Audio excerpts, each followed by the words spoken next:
সালাম আলাইকুম। বর্তমানে দেশের অবস্থা খুবই ভয়ঙ্কর অবস্থা। তার মধ্যে আমরা প্রবাসীরা যারা দেশে যায় তারা কিংবা আসে অনেকভাবে হেনস্থার শিকার হতে হয়, লাঞ্ছিত শিকার হতে হয়। আমাদের বিট কেস, আমাদের লাকিজ, অনেক কিছু চুরি হয়। বর্তমান সরকার বিশেষ একটা উদ্যোগ নিয়েছে যে বিমানবন্দরকে আরও সুন্দর করে রেমিটেন্স ইউজারকে কীভাবে দেশে আনা যায়, তাদেরকে কীভাবে দেশে সম্মান দেওয়া যায়, সেই চেষ্টা অবশ্যই করে যাচ্ছে। তো নতুন একটা উদ্যোগ গ্রহণ করছে।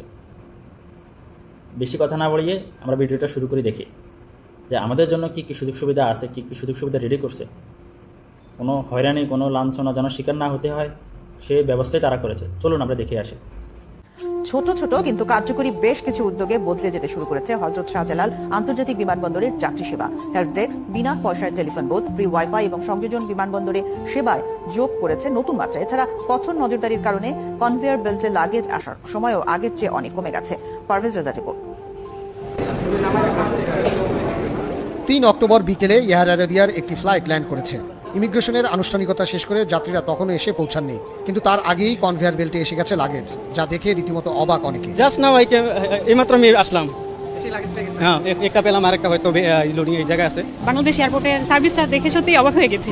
এত কমপ্লেন শুনি, কিন্তু আজকে আমরা এখানে এসেই দেখি যে আমাদের লাগেজ অলরেডি চলে আসছে। 17 বছর ধরে আমি সৌদি আরব করি, আমি আসি যাই, কিন্তু এইবার যা পাইলাম আলহামদুলিল্লাহ ভালো হয়েছে। আগে তো অনেকটা সময় লাগতো, অনেকটা ঝামেলা হতো, এখন মোটামুটি ভালো। মালগুলো যখন আমরা বেল্টে আসে তখন যারা এখানে ছিল ওরা মোটামুটি ভালো সার্ভিস দিছে, যে আসতেছে ভাই অপেক্ষা করেন বা এই বেল্টে যান, এখানে যান, না ভালো লাগলো। এইবার নিয়ে 5 বার, এই 5 বারের মধ্যে এইবারই প্রথম এরকম হইল।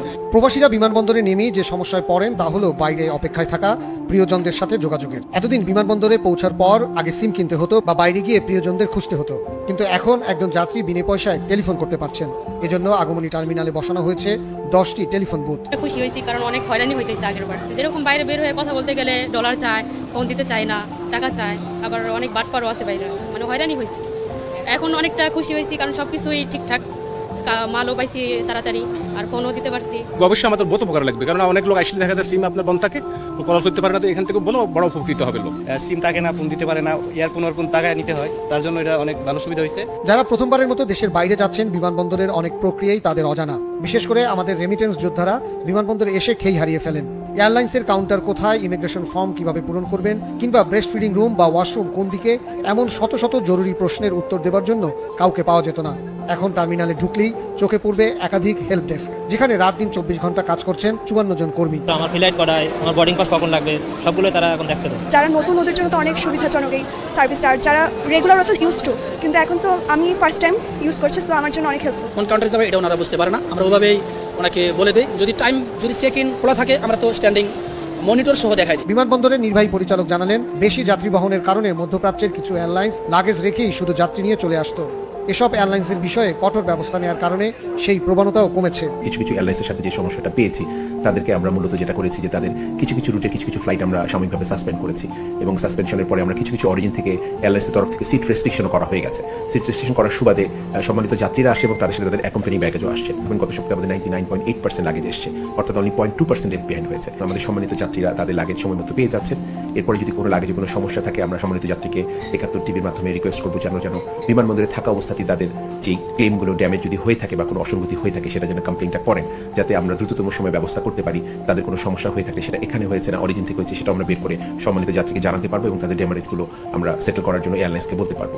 তিনি জানান, পুরো বিমানবন্দর সিসি ক্যামেরার আওতায় এসেছে, তাই ব্যাগ কেটে জিনিসপত্র চুরির ঘটনা এখন প্রায় অসম্ভব। সুযোগ নেই, বিকজ আমাদের গ্রাউন্ড হ্যান্ডলিং যারা লাগেজগুলো নামাচ্ছেন তারা সিকিউরিটি তল্লাশির মাধ্যমে বিমানে উঠেন এবং নামেন। তাদের প্রত্যেকটি কাজ, লাগেজ নামানো, লাগেজ বেল্টে দেওয়া, প্রত্যেকটি কাজ সিসিটিভির আওতাভুক্ত। আমাদের এখানে aviation security, armed police battalion এবং সকল সংস্থা যারা রয়েছেন, সিকিউরিটি সংস্থা রয়েছেন, তারা সেগুলোকে মনিটর করছেন, তারা সেটা ভিজিলেন্সে রাখছেন এবং রাখার পরেই আমরা সেই কাজগুলো করে আছি। সো এটা পুরোটা যেমন একদিকে আমাদের নিরাপত্তা তল্লাশির মাধ্যমে ইনশিওর করা হচ্ছে, সিসিটিভি ফুটেজের মাধ্যমে ইনশিওর করা হচ্ছে, আর তারপরে আমরা সেটাকে যে কোনো কমপ্লেন থাকলে পরে সেটাকে অ্যাটেন্ড করছি। তারপরও কোনো অভিযোগ পেলে যথাযথ ব্যবস্থা নেওয়ার কথা জানান হযরত শাহজালাল আন্তর্জাতিক বিমানবন্দরের নির্বাহী পরিচালক group captain M Kamrul Islam. Parvez Reza, 71, Dhaka. 71 টিভিকে ধন্যবাদ সুন্দর একটা রিপোর্ট করার জন্য। প্রবাসীরা যেন কোনোভাবে যেন লাঞ্ছিত না হয়,